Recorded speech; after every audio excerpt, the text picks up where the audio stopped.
السلام علیکم ناظرین، ڈی این این کے ساتھ اطہر حسین آپ کے ساتھ ایک دفعہ پھر.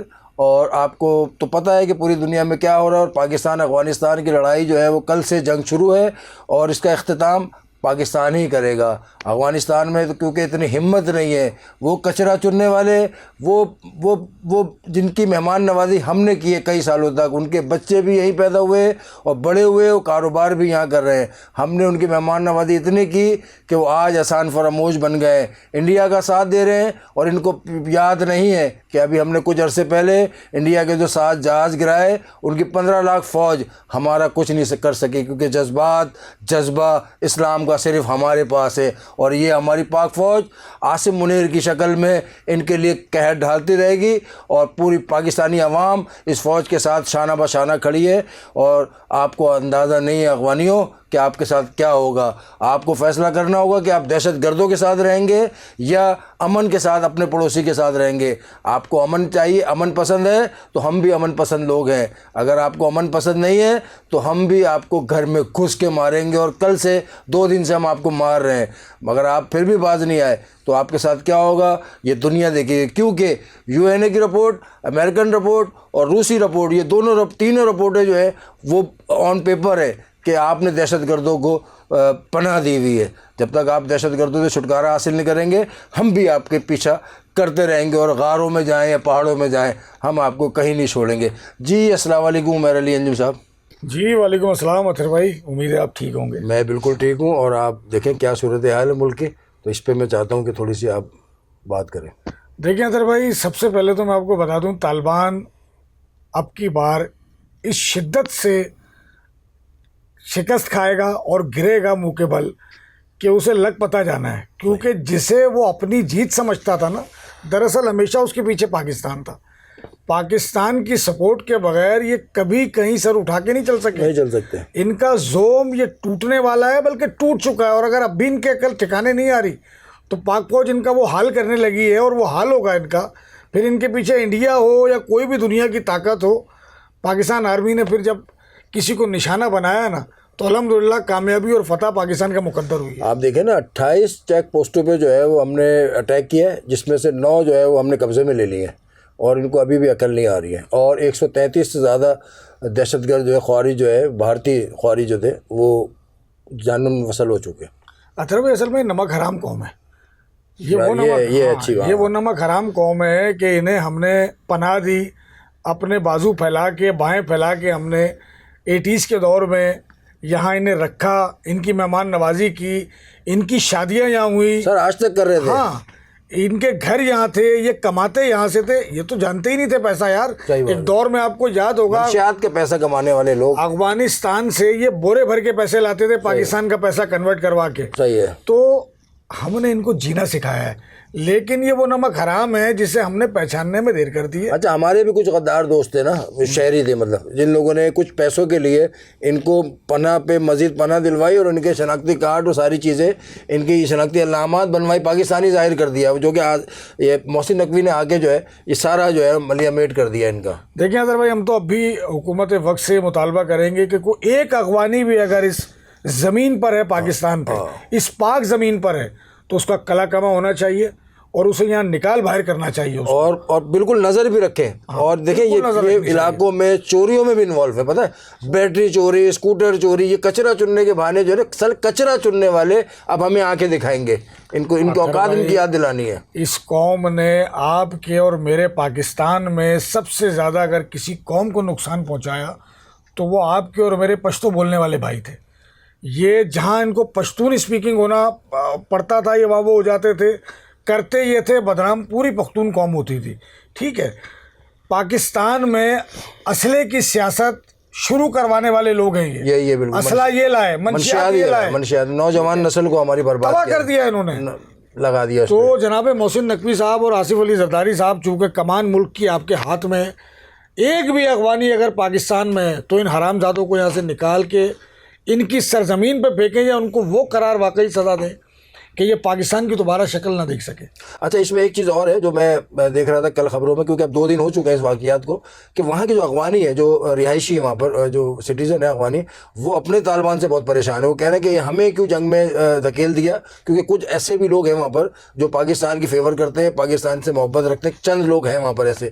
تو میں نے ٹی وی میں جو ہے خبریں دیکھی ہیں، مطلب کہ وہ ان کا مطالبہ یہ ہے کہ یا تو ان کو واپس پاکستان تو ان کو نہیں آنے دے گا، اب وہ دوسرے ملک کہیں جانے کے لیے تیار وہ ہیں، مطلب کہ ہم دوسرے ملک میں کہیں ویزا مل جائے ہمیں، مگر اپنے طالبان سے، اپنی حکومت سے وہ مطالبہ کر رہے ہیں کہ اس کو جنگ بندی کی جائے، اور اپنے جو ہمارے یہاں دہشت گرد ہیں، مطلب جو ان کے مطلب طالبان دہشت گرد ہے، ٹی ٹی پی جو ہے، ان کا کلا کما کیا جائے اور ان کو پاکستان کی سرحد میں داخل نہ ہونے دیا جائے۔ وہ وہاں کے لوگ یہ مطالبہ کر رہے ہیں۔ دیکھیں اطہر بھائی، یہ تو ان کا آپس کا مسئلہ ہے، ہاں، وہاں کا طالبان کیا کر رہا ہے اور وہاں کے عوام کیا کہہ رہے ہیں، ان کا آپس کا مسئلہ ہے۔ لیکن اگر پاکستان کا دوبارہ کبھی یہ رخ کرتے ہیں تو ہمارے اداروں کو چاہیے کہ ان کے خلاف وہ ایکشن لیا جائے۔ جو ہے پہلے تو ان کو نکالیں، نہیں پہلے تو جو ہے ان کو نکالنا چاہیے، نہیں رہنا چاہیے ان کو یہاں پہ۔ چن کے جتنے افراد ہیں ان کے یہاں پہ، لوگ ہیں، کاروبار ہیں، ان نمک کو نکالنا چاہیے۔ وہ کراچی سے کشمور اور کشمور سے خیبر تک جہاں بھی یہ موجود ہیں، ان کے کاروباروں کو ضبط کر لینا چاہیے، ان کی پراپرٹیز کو ضبط کر لینا چاہیے۔ دیکھیں اطہر بھائی، یہ کھیل ایک ایسا جذبہ ہے کرکٹ جس میں آپ کے تاثرات نظر آ جاتے ہیں۔ یہ وہ بے غیرت نسل ہے کہ کچھ عرصہ پہلے جب پاکستان افغانستان کا میچ ہو رہا تھا تو آپ نے سوراب گوٹ پر اور جن علاقوں میں ان کی آبادی تھی، یہ افغانستان کے جھنڈے لے کے موٹر سائیکلوں پر ریلیاں نکال رہے ہوتے تھے، وہ گرفتار بھی ہوئے تھے۔ تو ہم یہ مزید برداشت نہیں کریں گے، اس کے متعمل ہے ہی نہیں ہم۔ صحیح۔ تو میں عوام سے بھی درخواست کرتا ہوں کہ آپ کے آس پاس کہیں بھی افغانی نظر آئے تو اپنے قریبی پولیس اسٹیشن میں ان کی اطلاع دیں کہ یہ غیر قانونی یہاں پر رہ رہے ہیں، اور اپنے علاقوں میں ان کو پناہ نہ دیں۔ اور میں ان ریئل اسٹیٹ ایجنٹوں کو بھی کہتا ہوں کہ آپ ان کو نہ مکان کرائے پہ دیں نہ ان کو رکھیں، کیونکہ وزارت داخلہ سے اس سخت احکامات ہیں کہ جو ان کو رکھے گا وہ گرفتار ہوگا۔ تو میں تمام کراچی کے اور پاکستان کے رہنے والوں کو یہ گزارش کرتا ہوں کہ ان کو اپنے سے دور رکھیں، اور فوری طور پہ جو ہے متعلقہ اداروں میں جو ہے وہ فون کر کے بتایا جائے کہ کہاں رہ رہے ہیں، ان کی کیا ایکٹیویٹی ہے۔ جی عمر بھائی، یہ تو خیر ہو گئے نمک حراموں کی بات، اب ہم دوسری طرف چلتے ہیں سیاسی طور پہ۔ الطاف حسین کے جلسوں میں ہم نے دیکھا کہ جب وہ 1 2 3 پن سائلنٹ کرتے تھے تو بچے، شیخ اور بچے رونا چھوڑ دیتے تھے۔ اب ریاست اور ادارے ان کے ساتھ معاملات ٹھیک کر لیں، جب وہ معاملات ٹھیک کر لیں تو ہو سکتا ہے یہ وقت دوبارہ آ جائے۔ سیاسی طور پہ جو ہے وہ ہمارے کچھ دوست ہیں، اور پتہ نہیں ان کی دوستی اچھی ہوگی شاید اس لیے، ایک حماد صدیقی ہوا کرتے تھے ایم کے میں، لندن والی میں، وہ آج کل جو ہے وہ ان کو لانے کے در پہ ہے کہ وہ پاکستان آ جائے۔ ان پہ بلدیہ فیکٹری کا کیس بھی ہے، پتہ نہیں ختم ہو گیا یا ہے نہیں ہے۔ تو یہ اتنے سالوں بعد جو ہے وہ حماد صدیقی ہمارے دوستوں کو، یا وہ سیاسی دھڑے بازی جو ہے اس میں ایک دھڑا جو ہے وہ چاہتا ہے کہ وہ پاکستان آ جائے، کہ وہ کہتے ہیں کہ وہ عزیز آباد میں ابھی بھی رہ رہے ہیں۔ عزیز آباد میں تو الطاف حسین کا بھی گھر ہے، اس سے یہ ظاہر تو نہیں ہوتا کہ کوئی دہشت گرد ہے یا نہیں ہے، یا ملزم ہے یا نہیں ہے، اس سے تو کوئی واضح پیغام نہیں ملتا۔ تو میں اس پہ تھوڑا سا بات کرنا چاہتا ہوں کہ حماد صدیقی کے بارے میں آپ کیا جانتے ہیں، اور وہ یہاں سے کیوں گئے تھے؟ حماد صدیقی بنیادی طور پہ پی ایم ایس او کے کارکن تھے، پھر ذمہ داری ملی انہیں، اور اس کے بعد 2009 اور 10 میں ہم نے دیکھا ان کو کراچی تنظیمی کمیٹی ایک MQM میں ہوا کرتی تھی، اس کا انچارج بنا دیا گیا۔ بہت فعال رہے، بلکہ 2010 نہیں اس سے بھی قبل انہیں KTC کا انچارج بنایا گیا تھا، کراچی تنظیم کمیٹی۔ ہاں، صرف ان پر بلدیہ فیکٹری کا الزام نہیں ہے، ان پر بیشتر کراچی کے حالات اور بلبوں کے جو معاملات تھے اس دور میں یہ اصطلاح استعمال ہوتی تھی آپ کے بیل میں، وہ بھی ان کے اوپر تمام چیزیں آتی ہیں۔ کچھ کیسوں میں یہ بری بھی ہوئے تھے، لیکن ابھی تقریباً کچھ 7-8 سال سے یہ بالکل منظر سے غائب ہیں۔ پہلے تو ان کے بارے میں سن رہے تھے ملک سے باہر ہیں، اس کے بعد ہم نے کچھ اطلاعات آئیں کہ انہیں گرفتار کر لیا گیا ہے، کچھ ادارے جو ہے وہ تحقیقاتی ادارے ان کو لے کر آ گئے۔ اب یہ کچھ انٹرویوز میری بھی نگاہ سے گزرے ہیں جس میں ہمارے کچھ صحافی یہ دعویٰ کر رہے ہیں کہ MQM آئندہ چند ماہ کے بعد وہ رن کریں گے اور وہ قائد ہوں گے یا وہ رن کر سکتے ہیں، تو یہ تصور بالکل غلط ہے۔ نہیں، میرے پاس ایک خبر اور بھی ہے، ان کو صرف لایا اس لیے جا رہا ہے کہ وہ کیونکہ KTC کے انچارج تھے، پھر تنظیمی کمیٹی جو تھی اس کے انچارج تھے، وہ چیزوں کو دیکھتے ہیں، کارکنوں کو دیکھتے ہیں، کہ انیس قائم خانی صاحب جو ہیں وہ اب تھوڑے بزرگ ہوتے جا رہے ہیں، تو وہ آن گراؤنڈ پہ جو ہے بہت ساری چیزوں کو نہیں دیکھ پا رہے۔ تو حماد صدیقی کو اس لیے لایا جا رہا ہے کہ وہ انیس احمد قائم خانی کی جو ہے وہ نشست سنبھالیں، یا ان کا عہدہ سنبھالیں، یا وہ جو کام کر رہے ہیں وہ سنبھالیں۔ میری اطلاع یہ ہے۔ مطلب اطہر بھائی، اول تو حماد صدیقی کا کوئی راستہ بنتا ہوا دکھائی نہیں دے رہا، اور حماد صدیقی اس وقت بھی مطلوب ہیں، ان کا معلوم ہی نہیں ہے وہ ہیں کہاں۔ پہلے تو طے یہ ہو، مطلب تو بہت سارے لوگ تھے، مصطفیٰ کمال صاحب کے پاس آئے اور واشنگ مشین میں دھلے، اور وہ تو پھر مصطفیٰ کمال صاحب انہیں بھی لے آتے نا، ابھی تک کیوں نہیں آئے، منظر پہ کیوں نہیں آئے؟ کوشش کر رہے ہیں۔ اور کچھ ذرائع دعویٰ کرتے ہیں، کچھ لوگوں کا یہ ماننا ہے کہ یہ چونکہ کراچی تنظیمی کمیٹی کے انچارج تھے اور انیس قائم خانی ان دنوں پارٹی کو یہاں سے رن کرتے تھے، تو اگر وہ آتے ہیں تو مصطفیٰ کمال گروپ کا حصہ ہوں گے۔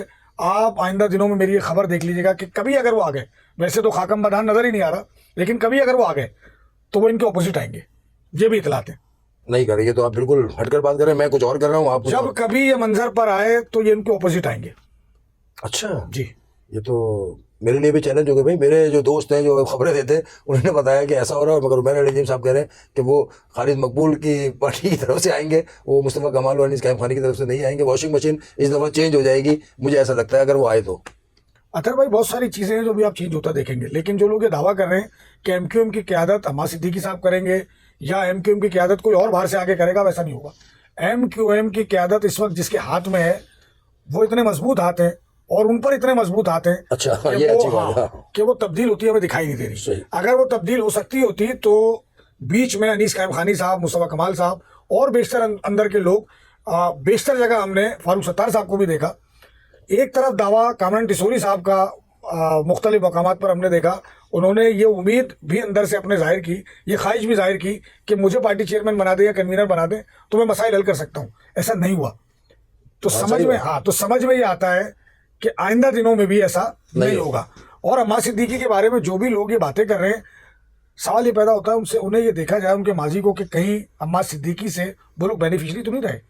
وہ تو دیکھیں وہ تو پرسنل ہو جاتا ہے. ہم تو صرف ایک بات کر رہے ہیں کہ وہ صحافی جو ان کو لانا چاہ رہے ہیں تو وہ کس لائن پہ گھوڑے میں جان کیسے ڈالی جا رہی ہے. سر کسی نے تو کہا ہوگا نا, کسی نے لائن دی ہوگی, اب ہمیں کوئی لائن دے گا, ہم تو لائن پہ ابھی تک تو نہیں چل رہے, پتہ نہیں آئندہ شاید ہم لائن پہ چلے ہی نہیں چلے. مجھے تو نہیں پتا کہ یہ لائن ہوتی کیا ہے, مطلب کیونکہ میں تو ہمیشہ کیمرے کے پیچھے رہا ہوں, اب کیمرے کے آگے آیا ہوں اور آپ سے بہت ساری چیزیں سیکھ رہا ہوں, کیونکہ آپ کے تعلقات آپ کی چیزیں بہت زیادہ ہیں مجھ سے, اور کیونکہ میں جانتا سب کو ہوں, لوگوں سے میری ملاقاتیں ہی بہت ہیں, محبتیں ہی بہت ہیں, مگر لوگ اکثر مجھے جو ہے نا وہ راز نہیں دیتے اپنے, آپ کو دے دیتے ہیں کیونکہ آپ رپورٹر رہے ہیں اور رپورٹنگ کی ان کے لیے اچھا برا بھی لکھا ہے, اچھے کو اچھا بنایا ہوگا, برے کو برا, کبھی برے کو اچھا بنایا ہوگا مجھے, مگر میں نے اپنی تصویروں میں جو ہے وہ دکھایا ہے. تصویر تو ہمیشہ جو ہے ایک تصویر جو ہے نا وہ 1000 الفاظ بیان کر دیتی ہے, مطلب بہرحال.